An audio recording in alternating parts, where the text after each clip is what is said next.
بسم الله والحمد لله والصلاة والسلام على رسول الله. رب اشرح لي صدري ويسر لي أمري واحلل عقدة من لساني يفقهوا قولي. السلام عليكم.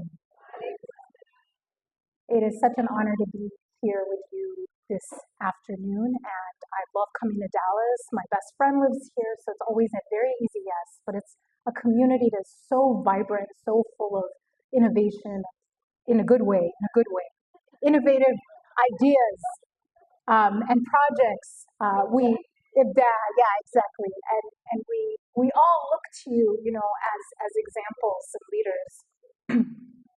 When given this topic of Muslims in the workplace,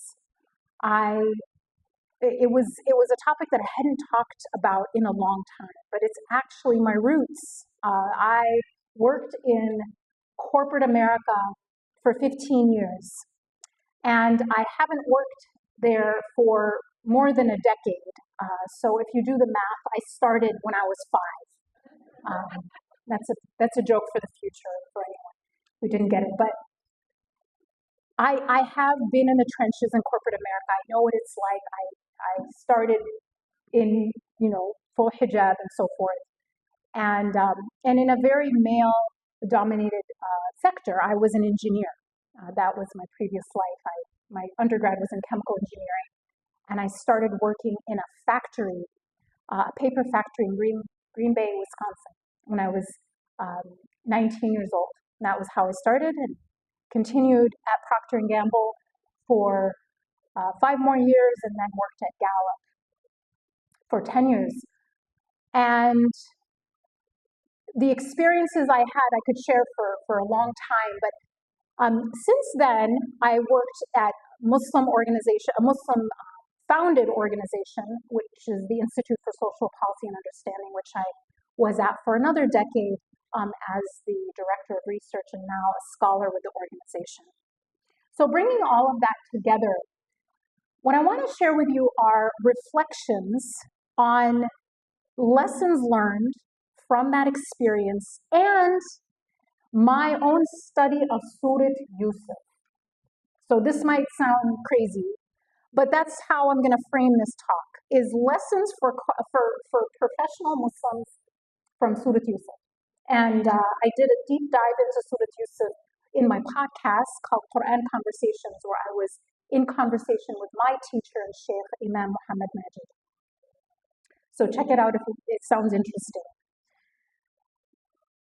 But all the answers are in the Quran, even for how to behave in corporate America. And here's some ideas, some reflections from that. The first thing is, when you look at Surat Yusuf, it starts out, it opens with a dream. He dreams of that 11 stars and the sun and the moon are prostrating to him. And he tells his father about it. And so as a child, that was his dream. It was a big dream, a lofty dream, a scary dream, a dream that unsettled him. And that's really the first lesson, is you have to go into any position you're in with a big vision, with a big dream, with a purpose. You cannot simply walk into these jobs, as mundane as they sound. Some of us are just, we're doing accounting for this department, blah, blah, blah. Doesn't matter what it is.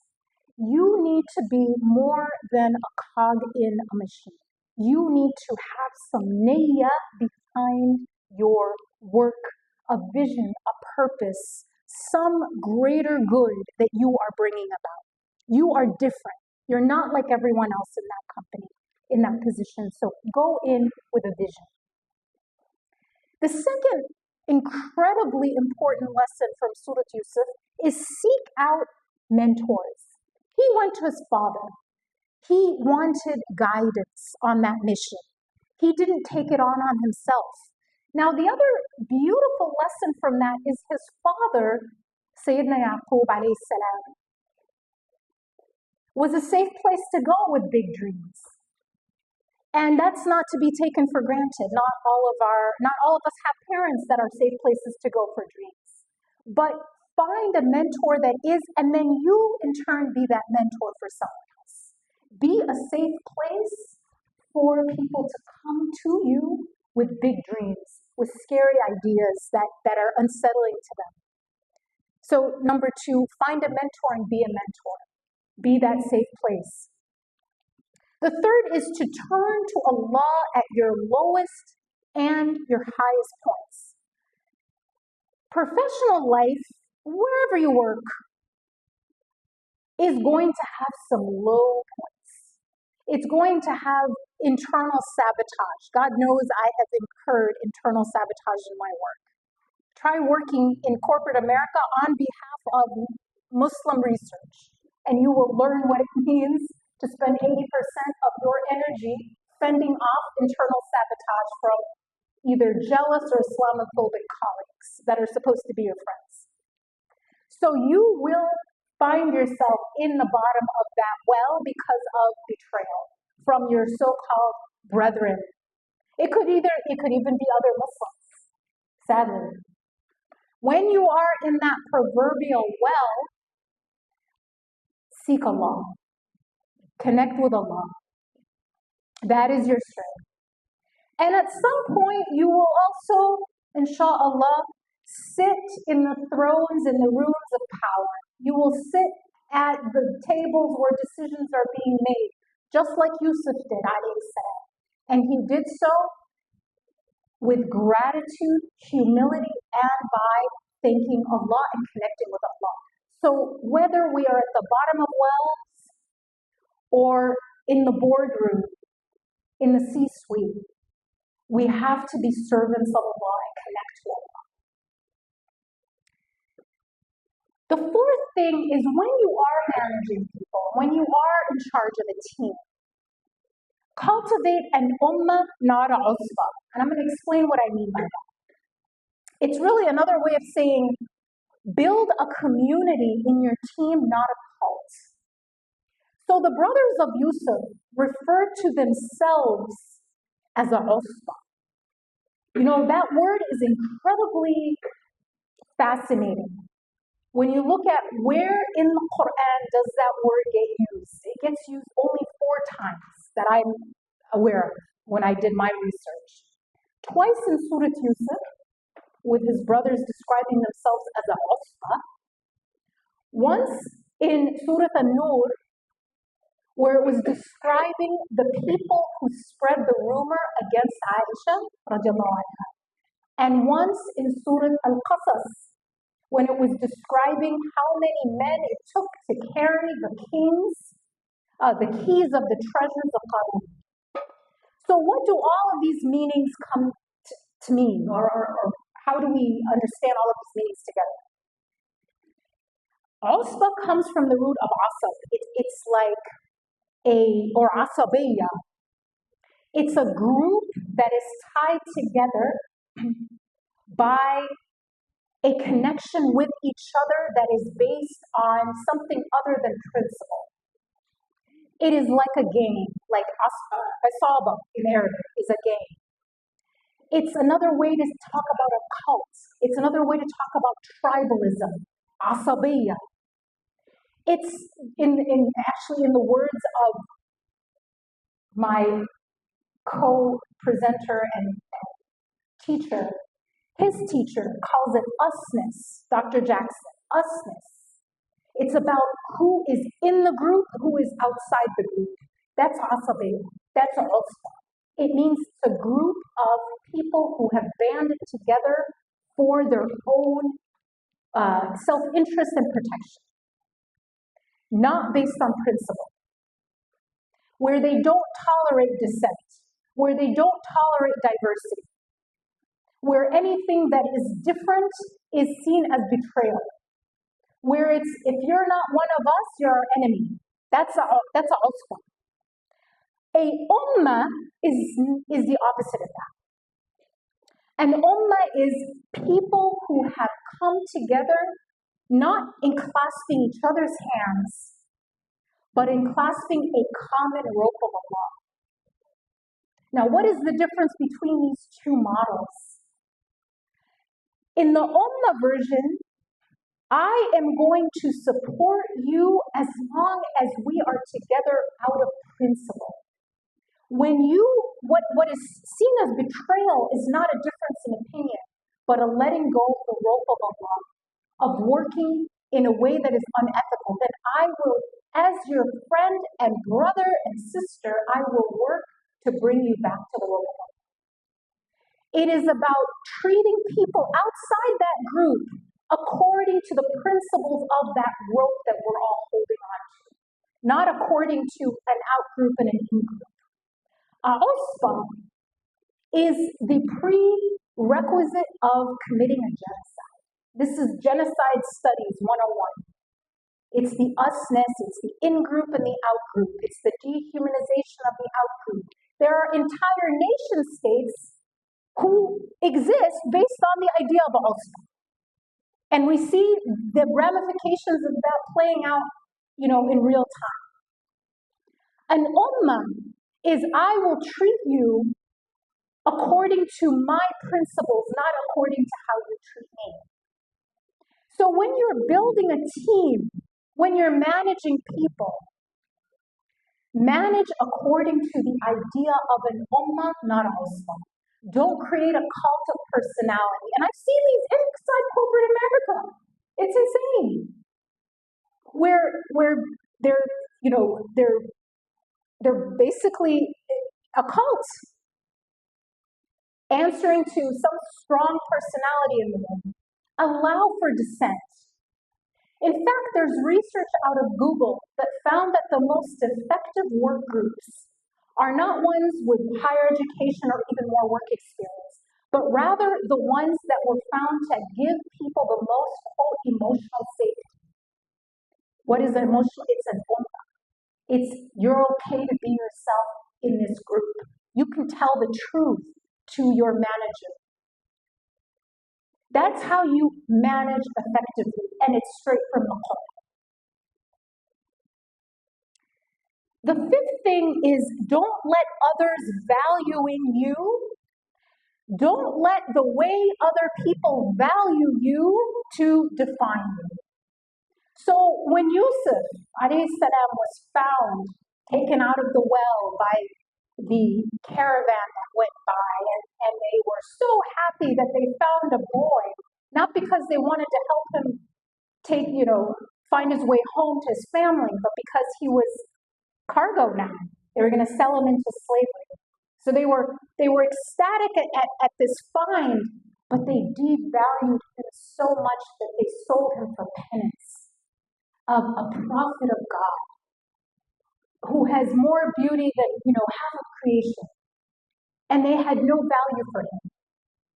So don't allow people devaluing you to define you. Garner your value from your Creator.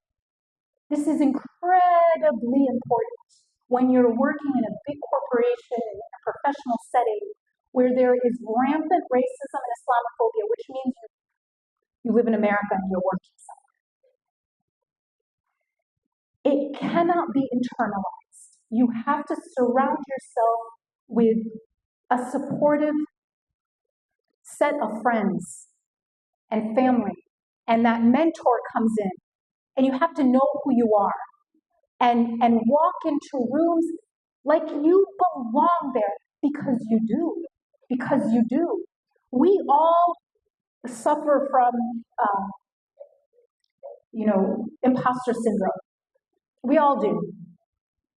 But we have to actively fight that, because every single person in that room is probably feeling the way you do. And if they're not, they should be. If Allah puts you in that room, it's because you belong there. Act accordingly.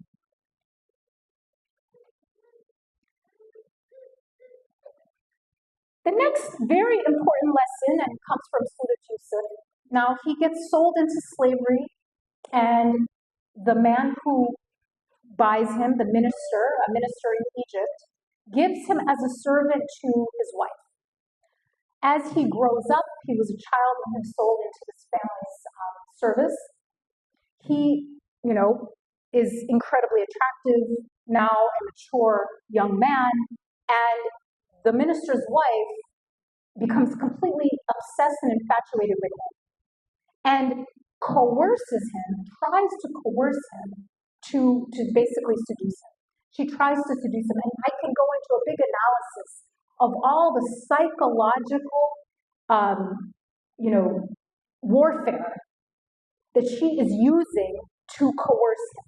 It's not just a matter of quote unquote seduction. That's the thing that I think people get wrong when they're studying Surat Yusuf as if they were two equal, people, and she was trying to seduce him. No, he was a servant in her home, as it says in the ayah. He was under her authority. She also threatened him very, openly, like, who do you think they're going to believe? So he wasn't just being seduced like a normal man is being seduced by a woman in a general kind of thing. He was being coerced. He was in a situation of asymmetry of power, and he still stood firm. And what did he do? He ran. Now she locked all the doors, there was privacy, there was coercion, there was power asymmetry, and what did he do? He left the situation. He ran away. He changed the environment. What do we learn from that? Don't allow anyone's reminder of favors upon you to coerce you into violating your ethical code behind closed doors, even when they are your boss, even when there's a power asymmetry, even when they're threatening you with consequences. Don't violate your ethical code for anything or anyone in a professional setting. And that includes, and this is hard, what your work is supporting. Is it supporting genocide? Is it supporting the murder of innocent people? That's also a type of coercion that we have to stand up to. And what do we do when we're in that situation? We don't sit there and count on our willpower, right? Depend on our willpower to get us through. We move. We get out of it. We run to the point where our shirt is being rent. Evidence to our favor. Because he ran, there was evidence he was innocent. You ever think about that? Because he moved. Had he just sat there and was found in that position just still, not taking any action, her story would have a whole lot more veracity, and there would be no way to prove that he was innocent. And when that happens, when you stand up for what you believe in, expect consequences. It won't always go well. It almost won't ever go well. And at the bare minimum, you will suffer slander. Slander is part of being an ethical human being in an unethical system. It's just how it works. It's also part of succeeding. People will be jealous. There will be slander. So get ready for it and get comfortable. Again, surround yourself with supportive people and connect to Allah at your low points and your high points.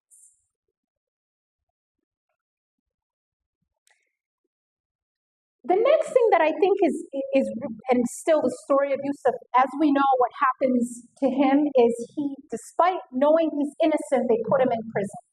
So he's in prison, and his prison mates come to him and they say, we see you with so much ihsan, so we're coming to you with a question. And they're telling him about their dreams.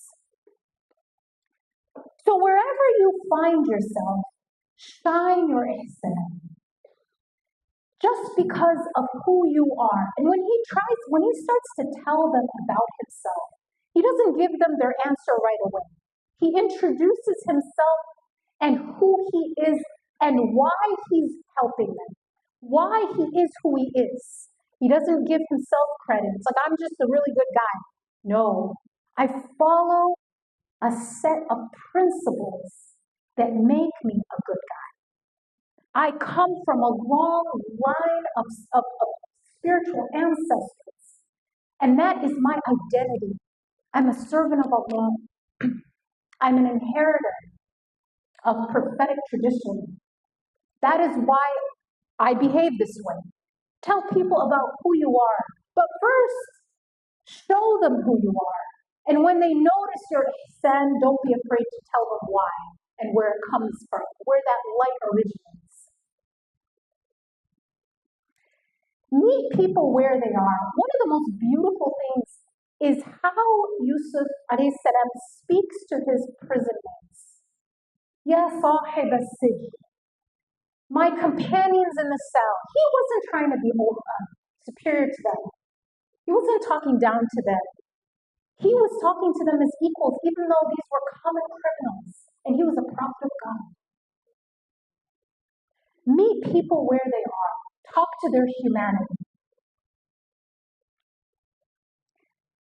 I could go on. I don't want to take time away from how much time do I have? Moderators should be flagging me down. I'm good. Okay, a few more. So what happens in the story, of course, is one of these men that was in the cell with him, he's getting out of prison. And Yusuf says, remember me with your Lord, right? He tells him, when he gets out, works for the king, remember the brother, help a brother out. The man forgets, right? And then it says that Yusuf basically stays in prison for another 7 to 10 years, as FC explains. And then one day, what happens? The king, who this man works for, has a dream. And the man remembers, oh, there's this guy in prison who knows about dreams. I'm going to go ask him. He goes back and he asks Yusuf. And Yusuf alayhi salam, without condition, without leverage, without holding back because these people are the ones who put him in prison. In his ihsan, he tells him what the dream means and what to do about it. Gives him a comprehensive economic plan to save the region from famine, right? So the man goes back, tells the king says, bring him to me. Yusuf won't leave prison except on his own terms of dignity, terms where his reputation has been cleared. He will not leave under the cloud of a scandal. So he says to the man, go back to your Lord and ask him to inquire about the women who were cutting their hands, right? We all know this amazing story. So he asks the women and the women confess.